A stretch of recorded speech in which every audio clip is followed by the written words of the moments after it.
നിങ്ങൾ ഒരു വിശാലത ആഗ്രഹിക്കുന്നവരാണോ? വിശാലത ആഗ്രഹിക്കുക എന്ന് പറയുമ്പോൾ ഇന്ന് നാം ആയിരിക്കുന്നത് ഞെരുക്കത്തിലാണ്. എനിക്ക് പല ലിമിറ്റേഷനുമുണ്ട്, എനിക്ക് ഓവർകം ചെയ്യാൻ പറ്റാത്ത പല പരിമിതികളും ഉണ്ട് എന്ന് മനസ്സിലാക്കുമ്പോൾ മാത്രമേ ഒരു വിശാലതയുടെ ആഗ്രഹം കടന്നു വരികയുള്ളൂ. നിങ്ങൾ യഥാർത്ഥമായി ഒരു വിശാലത ആഗ്രഹിക്കുന്നെങ്കിൽ ദൈവം നമ്മെ ഓർമ്മിപ്പിക്കുന്ന ചില കാര്യങ്ങൾ ഞാൻ നിങ്ങളുടെ മുമ്പാകെ കൊണ്ടുവരുവാൻ ആഗ്രഹിക്കുകയാണ്. വിശുദ്ധ വേദപുസ്തകത്തിൽ യേശുക്രിസ്തുവിന്റെ കാൽവരി ക്രൂശിലെ മരണ പുനരുത്ഥാനത്തിന് മുൻപേ ദേവാലയങ്ങളിൽ മാത്രം വസിക്കുന്ന ദൈവ സാന്നിധ്യത്തെ നമുക്ക് കാണുവാൻ കഴിയും. അതുകൊണ്ട് തന്നെയാണ് ഹന്ന ദേവാലയത്തിൽ പോയി തന്റെ വിഷമങ്ങളെല്ലാം ദൈവസന്നിധിയിൽ പറയുന്നതെല്ലാം നമുക്ക് കാണുവാൻ കഴിയും. ദൈവസാന്നിധ്യം ദേവാലയങ്ങളിൽ മാത്രമായിരുന്ന ആ അവസ്ഥയ്ക്ക് ഒരു മാറ്റം യേശുക്രിസ്തുവിലൂടെ സംഭവിക്കുകയാണ്. യേശുക്രിസ്തുവിലെ കാൽവരി ക്രൂശിലെ യാഗത്തിനു ശേഷം യേശുക്രിസ്തുവിൽ വിശ്വസിക്കുന്ന ദൈവശബ്ദത്തെ അനുസരിക്കുന്ന നാം ഓരോരുത്തരും ദൈവത്തിന്റെ മന്ദിരങ്ങളായി ആണ് ദൈവം കണക്കാക്കുന്നത്. അതായത് ദൈവം വസിക്കുന്ന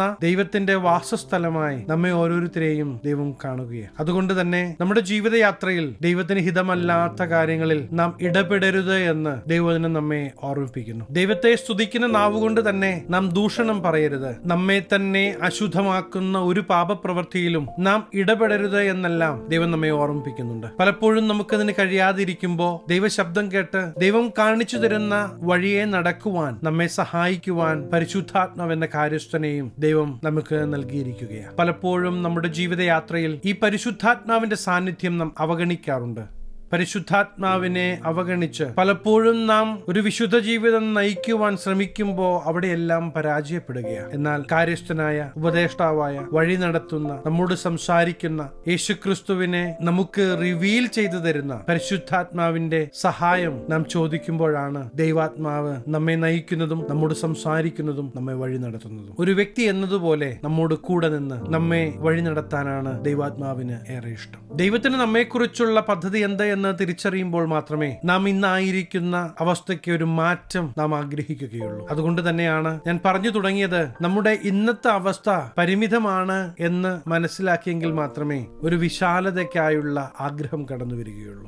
എബേസിന്റെ ഒരു പ്രാർത്ഥന 1 ദിനവൃത്താന്തം 4-ാം അധ്യായം 10-ാമത്തെ വാക്യത്തിൽ നമുക്ക് കാണുവാൻ കഴിയും. അത് ഇപ്രകാരമാണ്: എബേസ് ഇസ്രായേലിന്റെ ദൈവത്തോട്, നീ എന്നെ നിശ്ചയമായി അനുഗ്രഹിച്ച് എന്റെ അതിർ വിസ്താരമാക്കുകയും നിന്റെ കൈ എന്നോട് കൂടെ ഇരുന്ന് അനർത്ഥം എനിക്ക് വ്യസന കാരണമായി തീരാതവണ്ണം എന്നെ കാക്കുകയും ചെയ്താൽ കൊള്ളായിരുന്നു എന്ന് അപേക്ഷിച്ചു. അവൻ അപേക്ഷിച്ചതിനെ ദൈവം അവന് നൽകി. എബേസ് ദൈവത്തോട് പറയുന്ന ഈ പ്രാർത്ഥനയുടെ ഒരു ഭാഗം മാത്രം ഞാൻ നിങ്ങളുടെ ശ്രദ്ധയിലേക്ക് വീണ്ടും കൊണ്ടുവരികയാണ്. എബേസ് ദൈവത്തോട് പറയുക, നിന്റെ കൈ എന്നോട് കൂടെ ഇരിക്കണം, അനർത്ഥം എനിക്ക് വ്യസന കാരണമായി തീരരുത് എന്ന്. ഇന്ന് ജീവിക്കുന്ന ദൈവം തന്നെ നമ്മിലുണ്ട് എന്ന് നാം തിരിച്ചറിയുമ്പോൾ സാഹചര്യങ്ങളെ കണ്ട് ഭയപ്പെടുന്ന അവസ്ഥയ്ക്ക് വലിയ മാറ്റങ്ങൾ സംഭവിക്കും. സാഹചര്യങ്ങളല്ല എന്റെ ഭാവി തീരുമാനിക്കുന്നത് എന്നും എന്റെ കൂടെയുള്ള ദൈവമാണ് എനിക്ക് വേണ്ടി കരുതുന്നത് എന്നും തിരിച്ചറിയുവാൻ സാധിക്കും. എല്ലാ സാധ്യതകളും അടയുമ്പോഴും അവിടെയും ദൈവശബ്ദം കേട്ട് ചുവടുകൾ വെക്കുവാൻ ദൈവാത്മാവ് നമ്മെ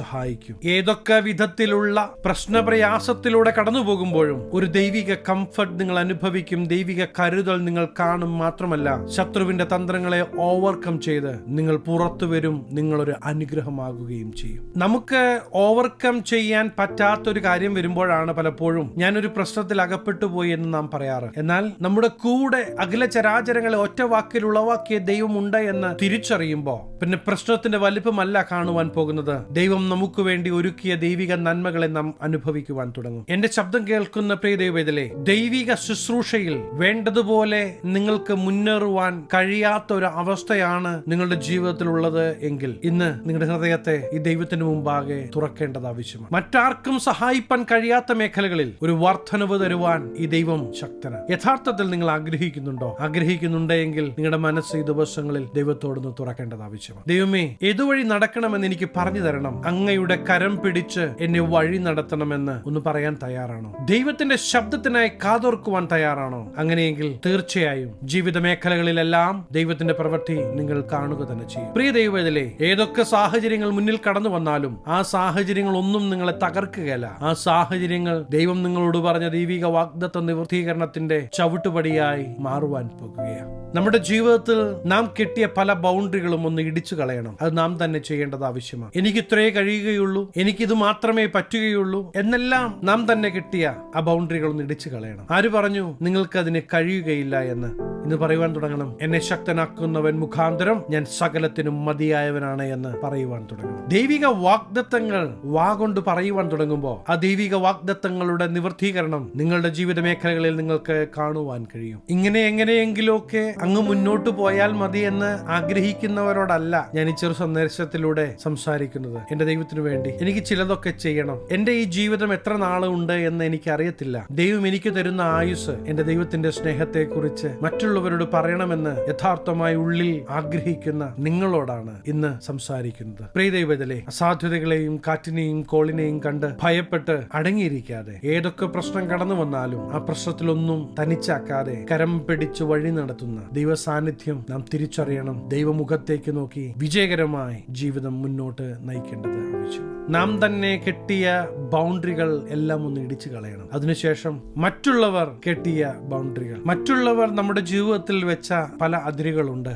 അത് നമ്മുടെ ബാല്യകാലത്ത് നമ്മെ പഠിപ്പിച്ച ടീച്ചേഴ്സ് മുതൽ നമ്മുടെ സ്നേഹിതന്മാരടക്കം നമ്മെക്കുറിച്ച് പറഞ്ഞ പല കമന്റുകളും, നിന്നെ കൊണ്ട് അതിന് പറ്റുകയില്ല, നിനക്കതിന് കഴിവില്ല, നീ കഴിവില്ലാത്തൊരു വ്യക്തിയാണ് എന്നിങ്ങനെ പറഞ്ഞ പല കമന്റുകളും നാം അത് നമ്മുടേതായി എടുത്തു വെച്ചിരിക്കുകയാണ്. എന്നിട്ട് നാം തന്നെ പറയുവാൻ തുടങ്ങി, ഓ എനിക്കത് പറ്റുകയില്ല, എനിക്കത് പറഞ്ഞിട്ടില്ല, എനിക്കത് കൊള്ളുകയില്ല എന്നെല്ലാം പറഞ്ഞ് നാം മറ്റുള്ളവരുടെ സഹായത്താൽ കെട്ടിയ മതിലുകളുണ്ട്. ആ മതിലുകളെല്ലാം ഇന്ന് യേശുവിന്റെ നാമത്തിൽ ഇടിച്ചു കളയേണ്ടത് ആവശ്യമാണ്. ഹല്ലേലൂയ. ആരാ പറഞ്ഞ നിങ്ങൾക്ക് കഴിവില്ല എന്ന്? ആരാ പറഞ്ഞ നിങ്ങളെ കൊണ്ട് പറ്റുകയല്ലെന്ന്? പ്രിയ ദൈവത്തിലെ, ദൈവം നിങ്ങളുടെ കൂടെ ഉണ്ടെങ്കിൽ ഈ ദൈവം നിങ്ങളെ ശക്തീകരിക്കും. ഈ ദൈവം നിങ്ങളെ എക്വിപ്പ് ചെയ്യും. ദൈവിക പദ്ധതികളെല്ലാം ഇന്നതുപോലെ ചെയ്യണമെന്ന് പറഞ്ഞു കൊടുത്തിട്ടാണ് മോശയെ കൊണ്ട് ഓരോരോ കാര്യങ്ങളും ചെയ്യിച്ചത്.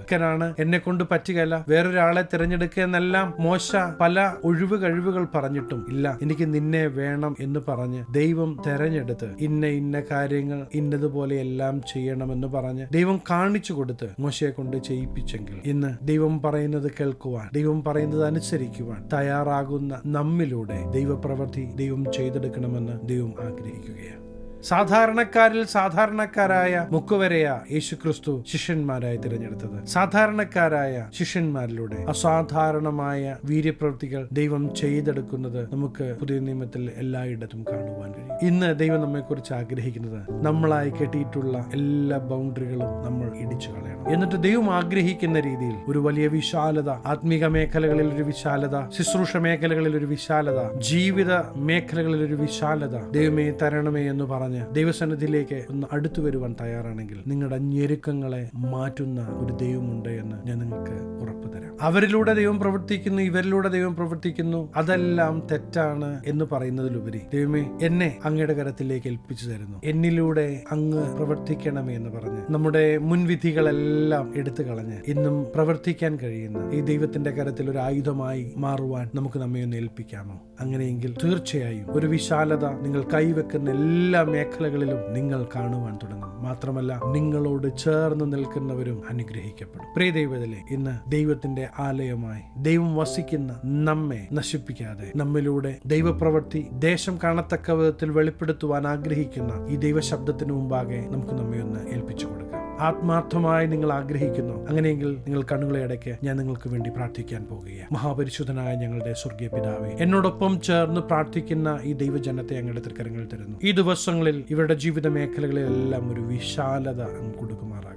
ദേശം കാണത്തക്ക വിധത്തിലുള്ള ദൈവപ്രവൃത്തി ഇവരിലൂടെ വെളിപ്പെടട്ടെ. യേശുവിന്റെ നാമത്തിൽ ദൈവസ്നേഹം ഇവരായിരിക്കുന്ന മേഖലകളിൽ വെളിപ്പെടുത്തുവാൻ ഇവരെ അങ്ങ് കണ്ടിരിക്കുന്നതിനാൽ നന്ദി. സമസ്ത മേഖലകളിലും ദൈവപ്രവൃത്തി വെളിപ്പെടട്ടെ. അപ്പാ, ഹൃദയം തുറന്ന് ഇവരെ അനുഗ്രഹിച്ച് പ്രാർത്ഥിക്കുന്നു. ഇവർ ദേശങ്ങൾക്ക് ഒരു അനുഗ്രഹമാകട്ടെ, ദൈവരാജ്യത്തിന് ഒരു മുതൽക്കൂട്ടായി മാറട്ടെ. സകലമാന മഹത്വം അങ്ങേക്ക്, സകലവും നസ്രയനായ യേശു ക്രിസ്തുവിന്റെ നിസ്തുല്യ നാമത്തിൽ തന്നെ.